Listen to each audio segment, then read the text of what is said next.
And I think that's a really interesting observation. And students could make that observation and have that validated by a teacher. This goes back to our previous discussion about feeling included.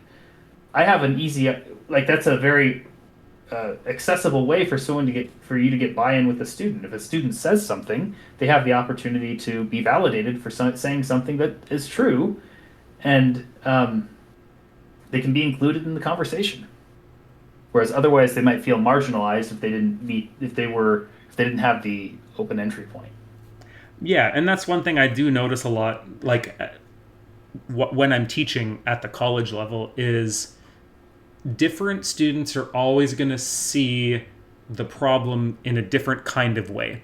And I don't think that's necessarily a bad thing, because what we, I think, try to do as humans as we're learning stuff is we're like, okay, there's this problem that I've been presented with, and I have to go through this process of, Lilladal calls it problem solving, and it's kind of like a means end search. You're kind of like, okay, how do I connect this concept to something I've seen already? Right? Can I bring in past experiences that like and use those past experiences to help me solve this problem?